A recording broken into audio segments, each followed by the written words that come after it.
I appreciate everyone joining. My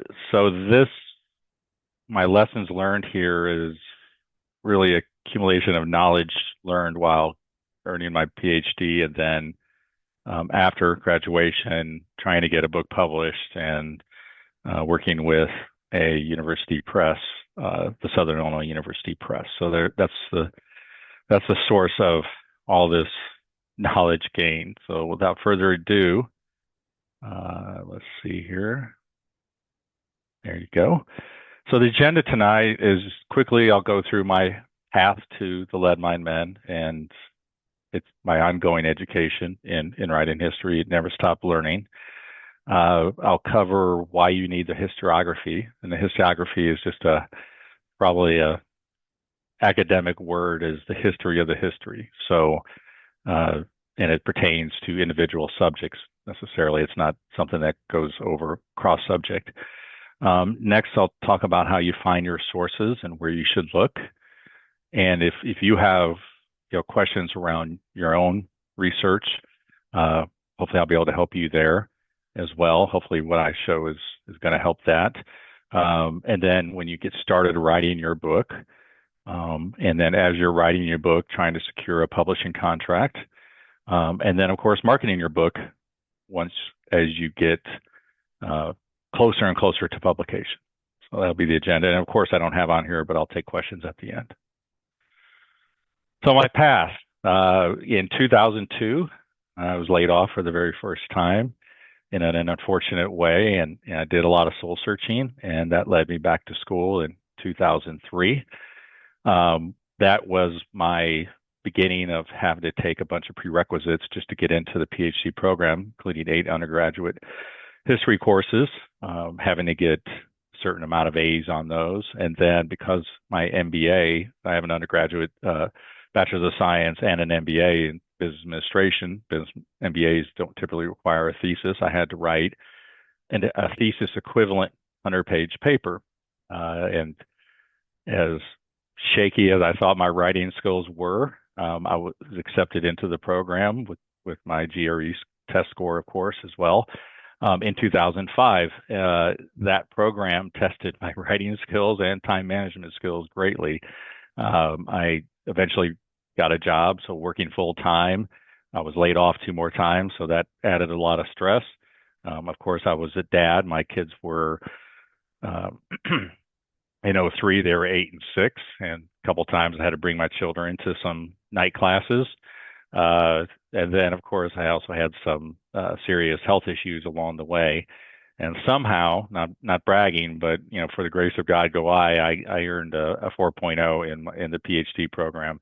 Didn't know if that was something that happened a lot, but my major advisor said that was pretty interesting, and he knew about all the life fun that I had during the 10 years in the program. So in December of 15, I ended my 12-year journey by graduating. And unwittingly, I didn't think it would take 9 years, but I began a 9-year journey to get my dissertation. And then after several revisions, manuscript published, which was accomplished, thankfully, in September of last year.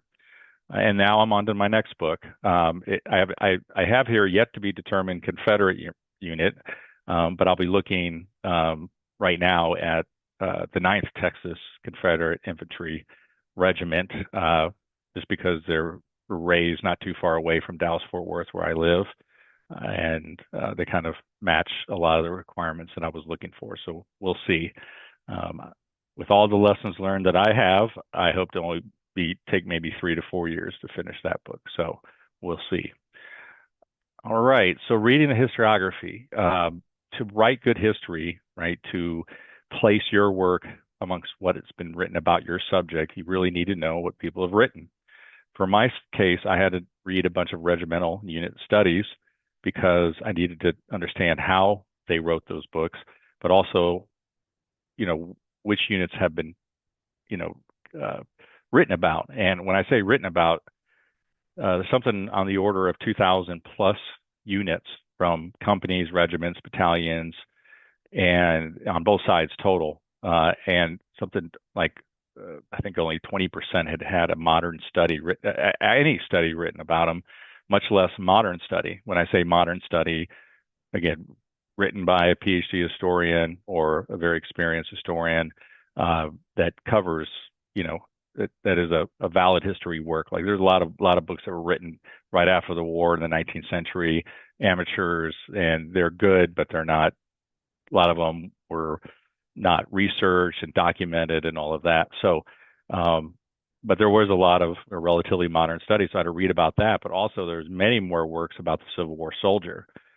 What motivated them to join, what motivated them to stay in, on just focusing on the Union side, the Confederate side. So I had to read all of that and understand their theses and major points and findings, just to be able to write a book that's going to be well respected and the like. So that's the key, is the historiography. And thus you need to find those keywords. Of course, a Google search is well needed. Some books you'll be able to buy, other books you're just going to have to find at libraries.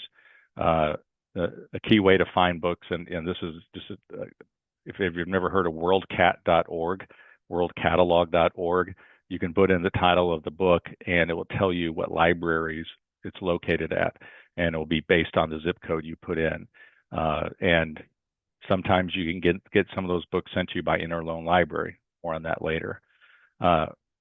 The other way to find books is looking at bibliographies, right? So you read a book, it's got a bibliography in there. It may turn you on to other works that you need to read. And it also will turn you on to sources, so that you may need later, and where to find those sources. So definitely Google. The great thing about searching the internet is we have so much more ability to find what we need to read. When you're reading these books, you definitely want to take notes, right? Whether you're writing stuff into a Word document or some other, Word, document publisher. You definitely want to document each author's thesis, when they wrote the book, their major points. You want to document some key excerpts or content. You should also say, hey, if this author is contradicting what this other author says, and that's one of their major points or thesis, you need to note that, right? And the benefits of all this work is, A, you're going to know, what you want to write, is it worth the time to do it, right? Somebody may have already written a book similar to yours. So yours may not, add to the history of that subject. But you're definitely going to try to fit yours in to that historiography, right? Where does it fit between, these authors and the current authors and everything else, what they've said. But there's also other benefits, right? As you're writing, you're going to get a kind of a game plan you'll start building this game plan of your research. How are you going to go find the sources that you need? And I suggest, I'm a project program manager in IT, so I write project plans all the time. It's second nature. You don't have to have any kind of special software. Use Excel and just have a task list and dates when you plan to go, and then just keep tracking of the work, right? And you're going to constantly revise that plan, right? Because you're going to find out, I need to go here now, and I need to go here and find this, et cetera, et cetera. So build that plan and work the plan. You also may get an idea of how to organize your book, right? How are you going to present that subject? And then also, because in your book's introduction, you should tell the reader, hey, here's my book and how it fits within what everybody else has written. Those notes you take about those other books are going to help you kind of build your introduction. So reading the historiography is key. You really can't publish a book, and any press worth their salt, a university press or commercial press, they're going to want they want to know that you've done your research and you know what's out there on your subject. So next, you grab sources, you find out, okay, hey, there's these sources all over, you have to find your sources. You may have gotten hints reading the historiography, reading all those books, looking at their bibliography, looking at the different sources. And most bibliographies and history books are going to start with primary sources first.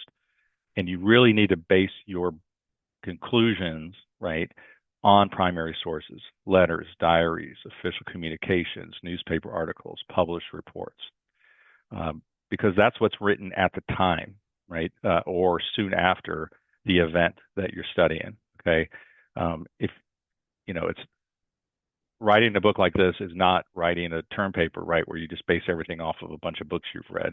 You really have to focus on those sources. And most bibliographies will start with your primary sources. Some of your sources will be, you know, letters. You probably got photocopies of letters, right, or diaries that are unpublished. But you also have published sources, right? A primary source can be published, a diary, a book that contains all the letters from a particular individual. Newspapers are pretty much always going to be either, it depends on what you're studying, recent, there'll be hard copy papers or on microfilm, and it varies. But with your research plan, you can begin finding these sources, right? County Historical Associations, right? And Joe Davis, I'll be doing a book reading next month for the Joe Davis County Historical Society, in conjunction, of course, with the Galena Museum, Civil War Museum, Grant Museum. But they have sources, libraries. Galena Public Library has a manuscript room, and I grab many sources from there as well. And they'll have letters, they'll have diaries, and they may have newspapers on microfilm, or like I said, or in hard copy. Individuals will have sources that were found. They did a bunch of research, never could write the book. There's an individual, Sean William Scott, I believe is his name, was a Galena resident at one point, and he did a bunch of research on the 45th, and I grabbed some things from him as well. He was very nice and allowed me to copy his sources. If you're doing anything on Illinois history, the Abraham Lincoln Presidential Library has a wealth of sources. They have online finder's guide to help you say what do they've got, right? They also tell you what newspapers they have, but you can also then visit and read the sources, and then also they can make copies for you, so you can take with you. If the sources aren't big, you could do transcription there, of course. And they also, of course, have an extensive, maybe perhaps in some cases, complete sets of available newspapers from the start of Illinois history. And I have an asterisk here because not everything was saved. Some things are damaged. Some microfilm reels are damaged. So the story goes is that all this, prior to the library being built and opened in 2002, all these sources were all over Springfield, my hometown, as well as other parts of the state, and they brought them all together. Some of the microfilm geniuses who decided this put them in a room that was underneath a parking garage, and of course parking garages, water drips through them, got into this room, and of course ruined some of the microfilm. Some of the microfilm you can read half of a newspaper, front page of a newspaper, or a third, and sometimes it just depends, right? So the finder's guide online will tell you, hey, for this county, here's all the newspapers from the very first newspaper to today, right? And it'll tell you what years from. And a lot of newspapers change names all the time. So it'll show you like the history of how each newspaper changed. And these reels, sometimes I did research coming up and living with my family, my parents who still lived in Springfield. And I could go up there and I would do research during the day. Other times through my university where I was getting my degree, Interloan Library, I could request reels and they would ship them down to me, and I would do I would use a microfilm reader at the library and then ship them back. Your library should have microfilm readers, but if your library has to be part of the Interloan Library system, so just kind of an asterisk there. So Abraham Lincoln Presidential Library, a must. Universities and colleges, libraries have manuscript collections of primary sources. If you're writing about military topics, there's locations around the country. In Carlisle, Pennsylvania, Carlisle Barracks Army Base, the U.S. Heritage Education Center has sources. The National Archives has sources all throughout U.S. history, and it's a must in some cases, especially if you're studying a military topic. If you're studying the Civil War, pretty much every major battle, there's a national battlefield military park there now, and all of them have people that run the park and create sources based on the battle, and you can go visit there as well. Various websites, too many to count, but more and more sources are being digitized, which is great for us historians. For instance, the official records of the Civil War, 128 volumes, huge, right? If I wasn't able to um, see that it's online, it would have been a lot more work trying to pull sources out of the official records. And again, expansive internet search, you'll be able to find records online, at least find out where the records are, and in some cases be able to download, or do screenshots, etc., of the sources and be able to use that in your research. For instance, on Facebook groups, there's one for the 9th Texas Confederate Infantry that I'm talking to and we'll talk to more.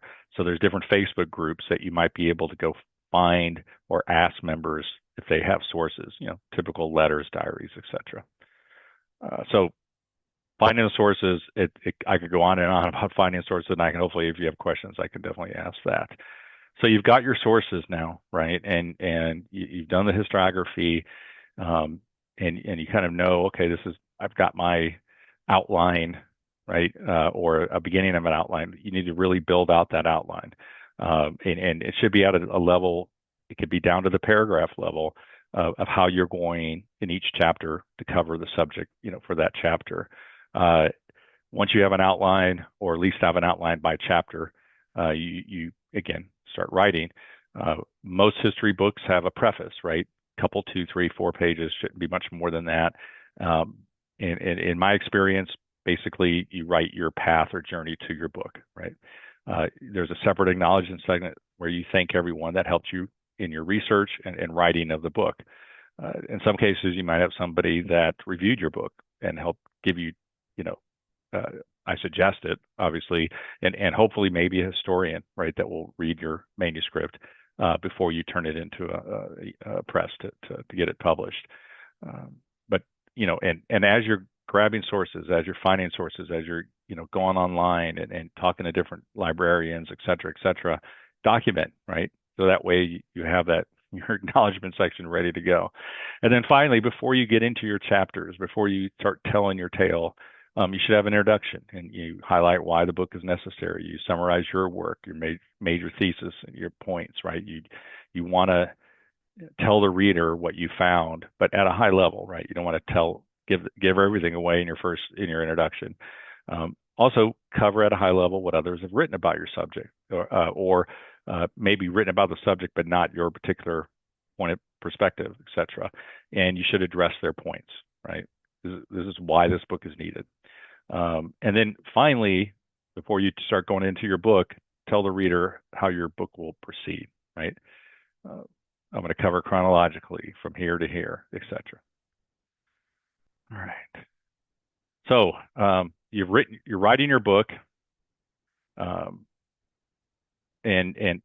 how should I write a chapter, right? How should I go about each chapter? Well, what I was taught is, this is traditional method of history books. In your introductory paragraph of each chapter, you tell the reader what you're going to tell them in the chapter.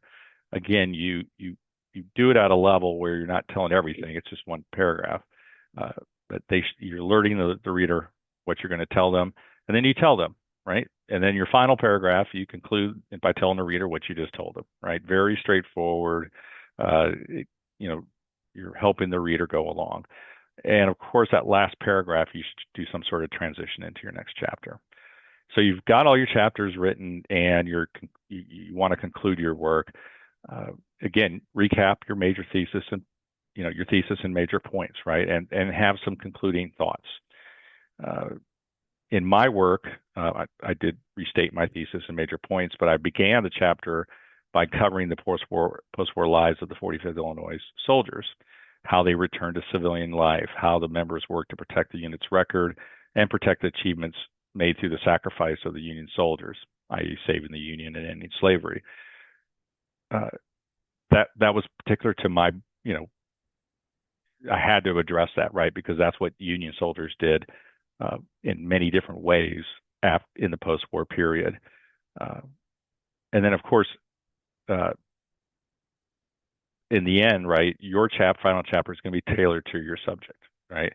I can't really give really detailed, but it's just got to be tailored to what your subject is about.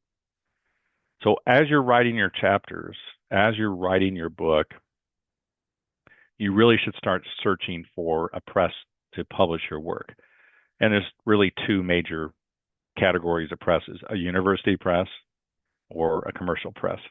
Today, with the internet, there's a it's eased the way to get a book published, but it also, in some cases, people take shortcuts to the process. And so, yes, it's made it great to publish a book, but in some cases, the process is more important than just getting your book published. Anybody, like I say, anybody can get a book published today, but if you really want to make your mark in history, writing a book, I always suggest go with the university press. Now, most college professors, history professors, historians, they typically get their first books published by university press to get credibility within the organization of history professors or historians in the United States. Once they get that cred and they've built it up, maybe two or three books, then they can start shopping it to commercial presses, because you can make a lot more money, and you've written these books, and hey, I've sold this many this first book, and then I've sold even more, and I've sold even more. Those commercial presses are going to say, oh, we can give you a lot of money because we know you're going to sell 10,000 copies as opposed to 2,000. And so that's just the way I've seen it, as far as different professors. But in the end, a university press has a much higher standard of what they want to be published. Because if they publish something and they don't do their due diligence in making sure that the book is not only factual, when I say factual, facts and history are different, but the person has done the right work with you and has good sources and has written a book that's really going to add to the, again, historiography of the subject, they're going to make sure of that because their reputation's on the line. So in making sure that their reputation is protected, they're going to make you work a lot harder. But again, once you get a book published by a university press, your book's going to be much more respected. So the process typically is, and way I would going to do it again, is I'm going to make sure I have all the sources, and I might even do a submission before I have anything written, or maybe I have something written and it's just a sample of what I'm going to be providing in my book. But you have a submission form, right? And you have to sell your work to the press. Why is this book needed? This subject hasn't been discussed from this perspective, and again, how it will fit in historiography. You're basically trying to tell the press, you need to print my book. You need to publish my book because it's going to, make the press look good. Hey, they're filling a void, right? They're filling a need in the historiography. In many cases, or, you may not get a contract right away. They may say, we're interested, but when you get your chapters written, send them to us, and then at some point you may secure a contract. In my case, I had to do all this work, and then I had to get, I think there was at least 2 or 3 historians that they submitted my manuscript to, who reviewed my work, did a lot of positive. They said a lot of positive things, but they also made me say, well, you need to address what these 10 historians said in this book, in their book, in these 10 other books, and you need to do this research, and make revisions. And so I submitted it first time, did a bunch of work, just hours upon hours, and then I submitted it back. Then they sent it to 2 other historians, both of them, and then there was contradictions between some of the historians, right? I changed stuff, and then one historian later says, why'd you do that? You should have done this, right? So then I had to get with the university press and say, how do you want me to address this? So there was all this work, right? And that took from, I submitted my first manuscript version in February of 2020, and I had 3 major revisions after that, plus once the editor goes through it, more revisions. So it's a lot more work, but you're going to gain that respect, right? Because once the university publishes it, you should be in good standing with the community of historians. If you go with a commercial press or a university press, it doesn't matter, but you should pick one that's respected for publishing works in your field or in your subject area, right? That's the key. Again, anybody can get a book published these days, but getting a book published by a press that's well respected in your subject area is going to you're going to sell more books, but it's just going to carry more weight. Okay. Finally, you're writing your book, you've got a publishing contract, you're finishing up your book. You really, and choosing a press also, you should determine who's going to market your book best, right? So that's another critical thing. But as you're writing your book, what I did, and I was crazy about it, but I got 5,000 Facebook friends. Well, I only know maybe 400 of those people, right, personally. But I did that so I could market my book. On X, I don't have that many. Instagram, not that many. But LinkedIn, the most you can get was 30,000. So every night before bed, I would just go out and, you know, ask to connect on LinkedIn. Boom, boom, boom, boom. 10, 20, 30, 40 at a time until I reached 30. I didn't know 30,000 was the limit. Now, you can go beyond that, but then you have to pay LinkedIn Premium. And on Facebook, you can have many more than 5,000 on a Facebook page. So you could create your own Facebook page, and you see realtors and other social media people have tens of thousands, 100,000 followers on their Facebook page. So definitely start working on your social media presence. And as your book is getting finalized and you have a publication date, start posting about your work. And then after publication, again, post.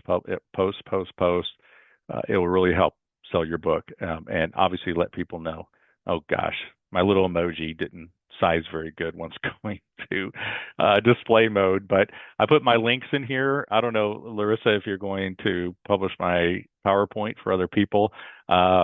But I do have links in here, but you can find my book at two places, the press, University Press, and then Amazon. But definitely always tell people where they can purchase. Other ways to market your book: Substack, Facebook pages, again, and Facebook groups. I should put Facebook groups in there as well. There's 100 different Facebook groups on the Civil War, and so I joined those groups, and then for the ones that allowed me, I posted a blurb about my book and with the links to where they can purchase. So definitely do that. Do book readings, right? County Historical Societies will do book readings, like I'm be doing in next month. Libraries will do it as well. Bookstores will do it. I should put bookstores in there as well. Bookstores, of course, allow you to do book readings. And then podcasts, right? Look for opportunities to do podcasts, local or even national, based on the subject that you're writing on. And then finally, and these history conferences they're not the domain only of historians, right? PhD historians or any historian, anybody who's written a book, you can present to paper at a history conference, and you can address a subset of your book. I've done several on the 45th Illinois before I got my book published, just different parts of their experience, right? And you usually can bring your own books, right? You could, depending on the press, you can buy books at a discount and then bring your own books and sell them. Sometimes the University Press will have your book there if they know you're going to be doing presenting a paper on your book. So there's many other ways nowadays to market your book. Friends, families, everybody that's in your phone book, on your phone, to friends and family, of course. So marketing a book is critical. There is a market for history people. Most historians never get rich writing a book. Some do better than others, but you do want to try to sell as many books as you can, because if you plan on writing more books and you sell a certain many, then it'll be easier to get that book contract the next time, right? You may not have to go through all the hurdles the next time. That first book is always the hardest, right, to get that publishing contract. But once you sell a couple thousand books, that's actually pretty good, right? You'll be able to get that next contract, for your next book much faster, much easier. And you may be able to submit your book idea to more than one press, and people will fight for you to publish your book. That means more money per book purchased, right? That's another thing I should have put on here. As you write more books, and the better you do, right, as far as sales, the more you get, right? The more you get per book, it's just part of the deal, right? Your first book, you're not going to make that much, as much as your second and third and fourth. And that's, again, part of that process. Of if you try to go for a university press first and then go commercial, once you get to the point where, yeah, I can use, I'm going to publish through a commercial press, you're going to make a lot more money per book. And that, again, you may not get rich writing your book, but more money might help you fund your research for your next book. That's really all I care about. And I only care about, I care about that, but I also care about, hey, Tom Mack writes good history books, right, on the Civil War soldiers. So that respect, right, within the community, that's real, and it's my passion. I don't do it for money, obviously. I work in IT to pay the bills, but, it is my passion, and I plan on writing books as long as God willing. So that's marking your book. So I'll turn it over to questions. Before I do so, here's how you can reach out to me. There's my Gmail account. There's my LinkedIn. I'm Thomas. There's two. I'm a Thomas B. Mack with no period after B for my Facebook account, and you could private message me there. Also have a Facebook page, and it's Thomas B. Mack with a period after the B. So, and then on Instagram, I'm Thomas Mack 2112, and then on X, I'm Thomas Mack. You can search for that, but my handle is at Thomas B. Mack CU. Long story why I put it that way. Had to put it that way. So that's where you can contact me. You could probably contact me through Larissa if you have a question as well. But I would like to open it up to questions. Let's see. There is a chat. I think you had. There was a couple chat. Let's see. Oh, okay. Any questions?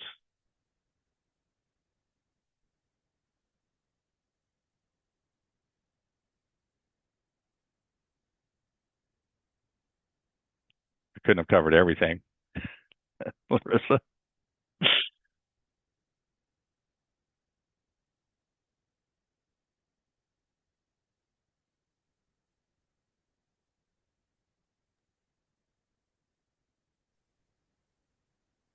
Larissa, are you still there? Yep. I think Are you're you muted. seeing? Oh, okay. Nope, I'm here. Are you seeing the chat or do you want me to read them out?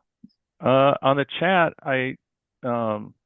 There's a couple. I just popped one in there and then somebody else just popped one in as well. oh, okay. So let's see. I can Okay. read them if you'd No, like. I got them. I've got them. Okay.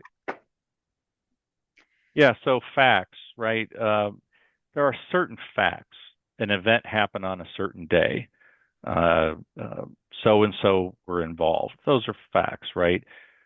But why certain things happened, those are, somebody will say, hey, it's a fact that this happened because of X, right? That's more nebulous, right? That's what historians argue about. So it's really two different, areas to consider. You can say, hey, it's a fact that a certain amount of people died in the Civil War. Well, not really, because not everything was ever recorded, right? So some people say 620,000. Now some people say over 800,000 actually died. So people, the general public loves to talk about facts in history, historical fact, right? Well, the actual facts may be much smaller than what people really think are facts. So, and a lot of times when you write, I didn't put this in my presentation, but when you write, sometimes you can say, yeah, it looks like A caused B, or A, B, and C caused D. But you may not be able to say that with 100% assuredness, right? So you say that, so this event was likely caused, right, by A, B, and C. When in my book, one of the things I covered in the last chapter was how the Union, the people in my regiment, the surviving members, or their families of the soldiers that died during the war, wives, parents who were dependent on the son, kids, worked to get their pensions, right? And in one case, it was most evidence greatly show that this person died during the war. But unfortunately, the parents never were able to gain a pension from the pension bureau, despite all this information and all these corroborating affidavits from, so I had to say likely died, right?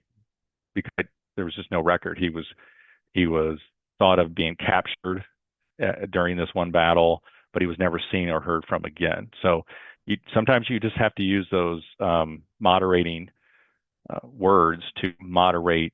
You can't always talk. Yes, it definitely 100% happened, right? Because sometimes you just don't know, but you can make a educated, reasonable guess at what happened.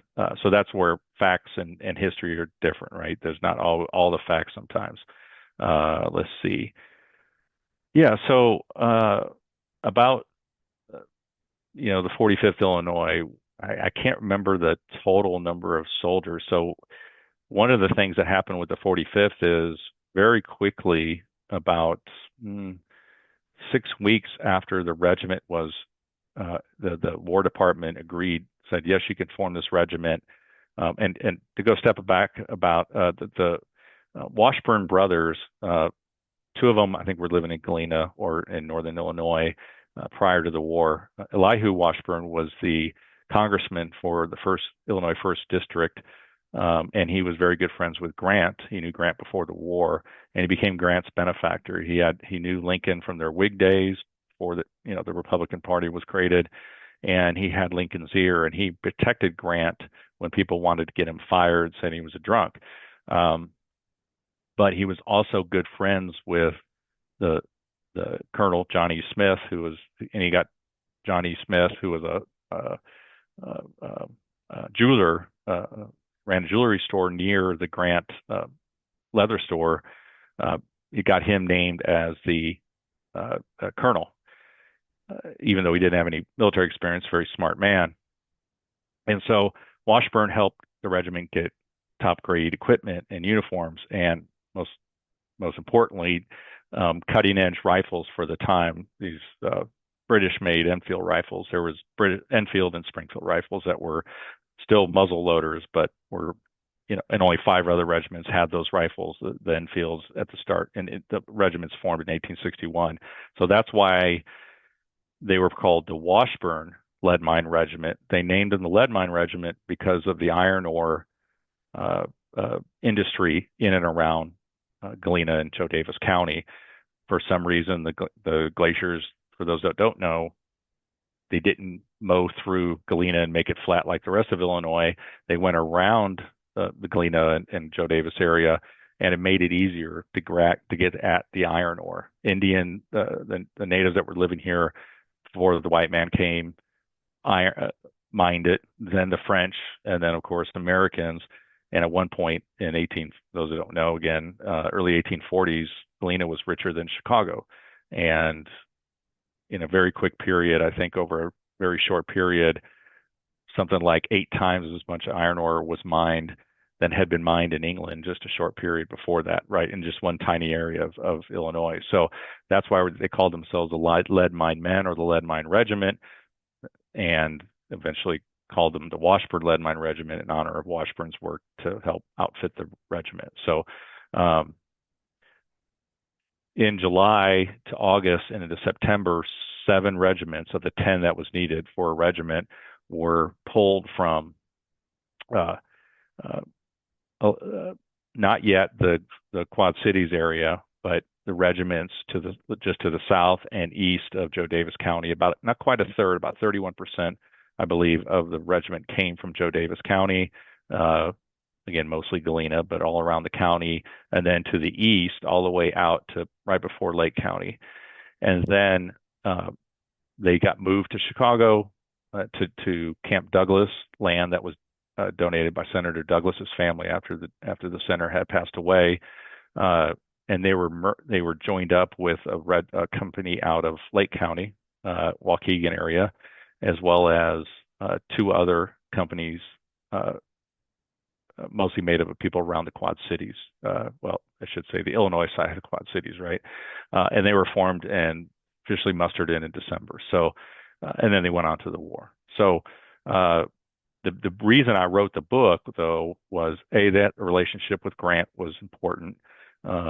Most people know that Grant's chief of staff during the war was John Rawlins. Well, Rawlins was the major of the 45th for about 6 weeks before Grant says, "Hey, come be my chief of staff."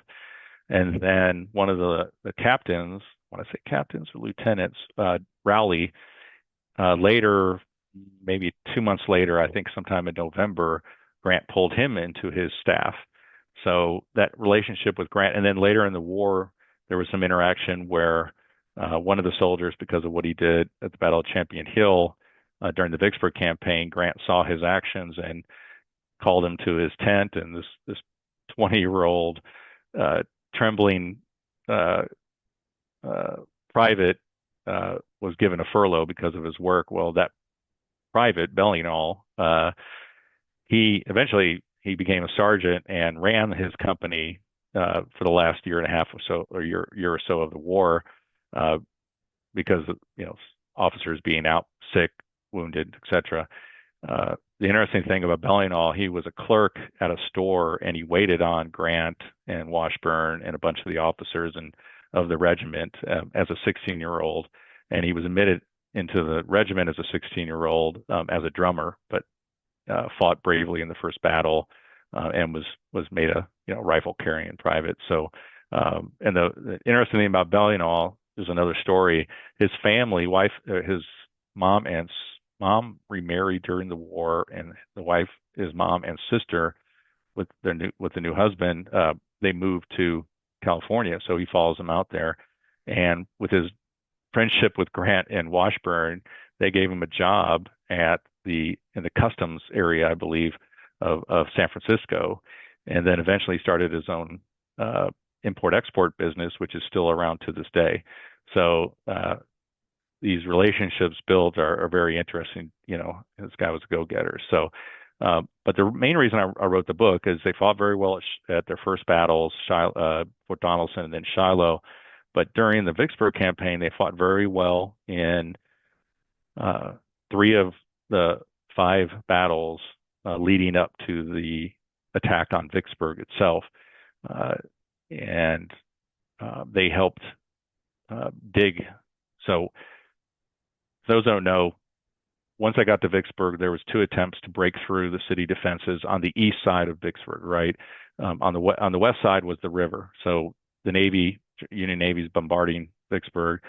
But on the east side, there was fortifications. And twice they tried to attack in May of 63. They failed. So they became a siege. And so in siege warfare, from going back millennium, what you do is you start digging approaches, right? These are maybe 10 feet wide trenches, and you zigzag to protect the diggers, right? And all that's going on. You got sharpshooting going on between the 2 armies. And if they're not doing that work, they're resting in their camp. And there's a picture in my book that's also in the Ken Burns special on the Civil War documentary, and he says it's a picture of a house inside Vicksburg, and it's not. It's a picture of the Shirley House or the White House that's outside of Vicksburg, right on the Union lines, facing west towards the Confederate defenses. Anyway, they dig this approach about 500 yards, I think it is. They get close enough to this large fort, this redan, called the Third Louisiana Redan. It contained cannon and men.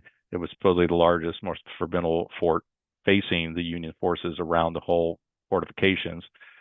And the next thing you do is you dig a mine underneath this fort, fill it up with black powder, and set it off, blow up the mine, and then charge through it.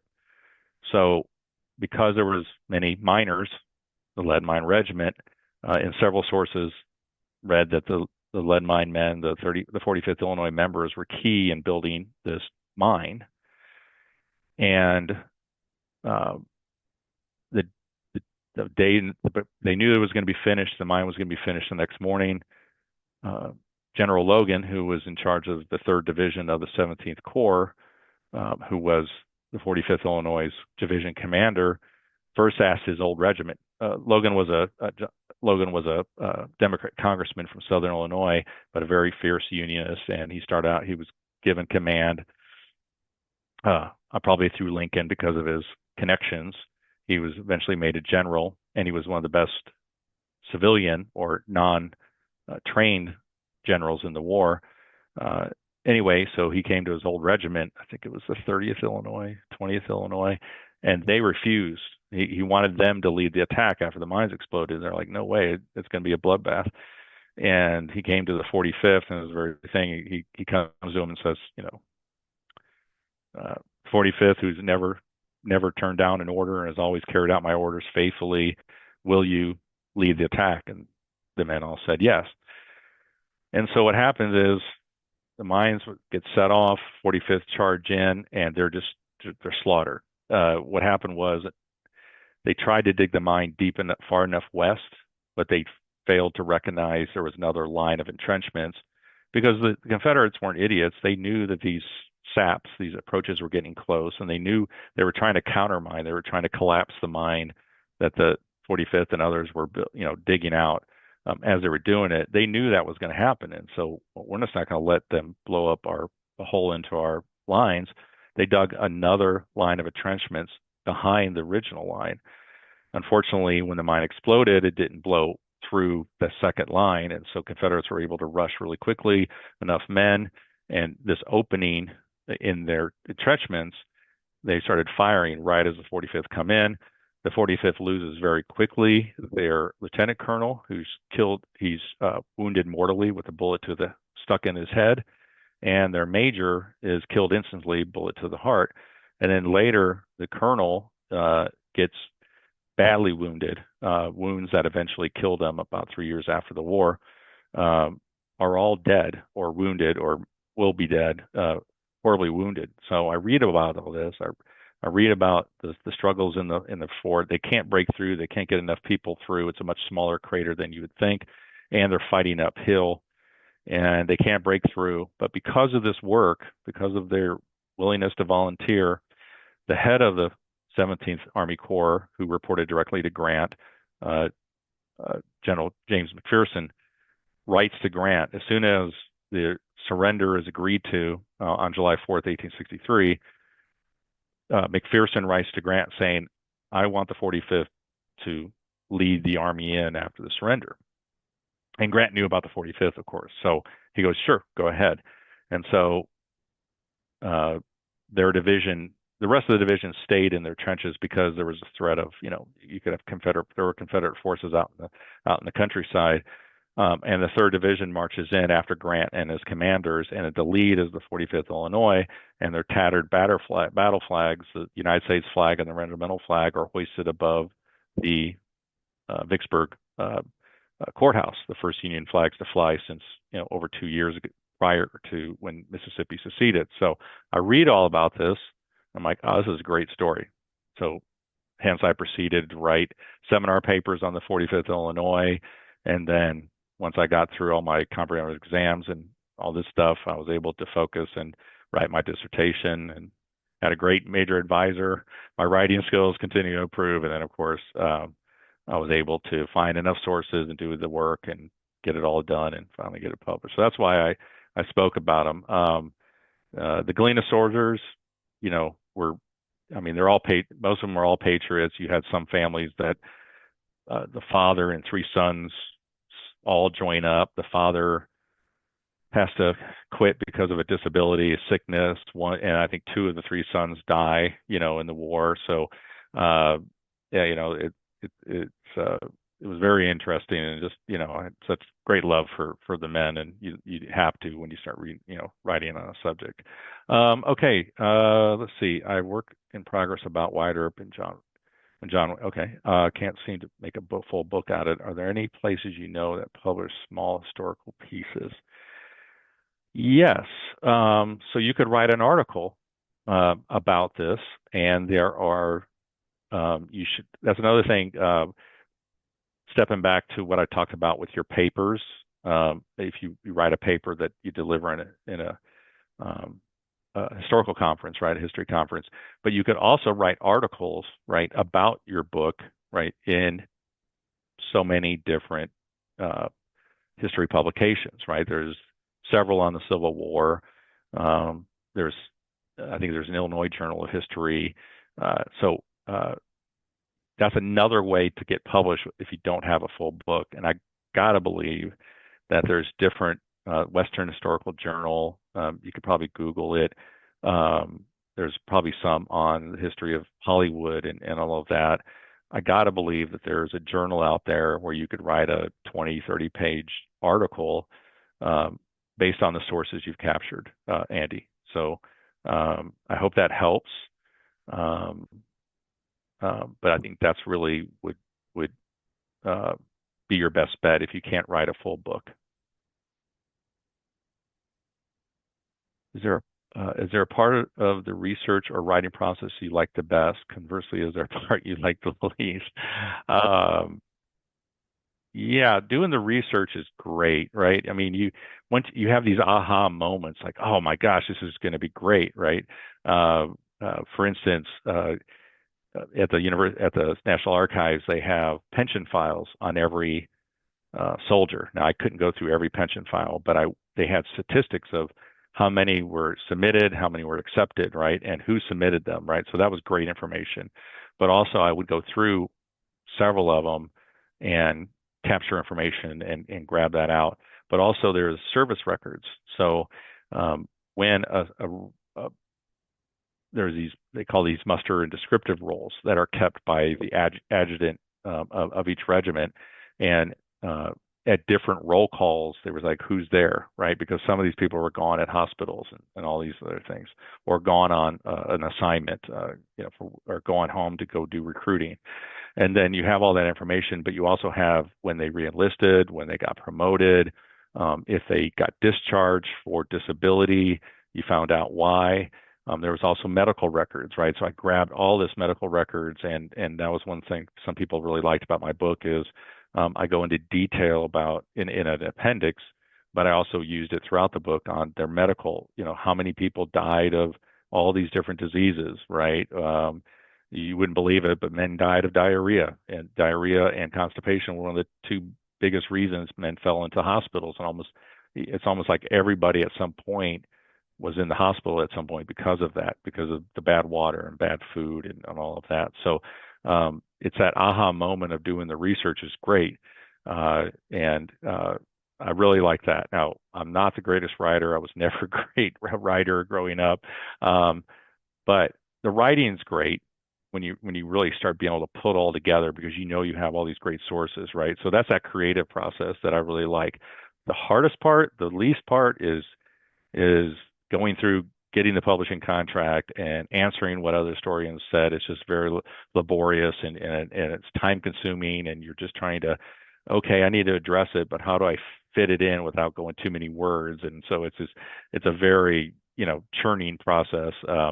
But again, I think I had to go through more of that because of partly because my major advisor, he made my dissertation very dry, right? And then I had to I didn't fabricate anything, but I had to go back and include pieces to make it a better read and to make it more entertaining. So that's why I had a lot of revisions too. So anyway, I hope that answers your question there, Larissa, or from others. So any other questions?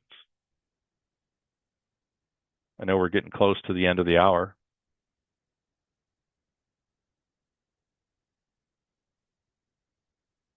Oh, and I know this was answered, I think, on one of my postings, but my book is available. I donated a copy to the Galena Library because of all the help they provided. So you can read my book there for free. But and Larissa, if you want to uh, um, put my PowerPoint up with the link, attach it to where they can find the link, other people can find the link to the recording, have at it. I'll send it to you here after the call. Yep, I can do that. And I've also recorded the audio of this presentation. So Great. it'll be up on our YouTube channel. Books are also for sale at the Galena History Museum, correct? Yes, yes. They bought several. Don't know how many have been sold yet. I appreciate Very good. everyone attending, and I hope it was informative. Thank you, everyone.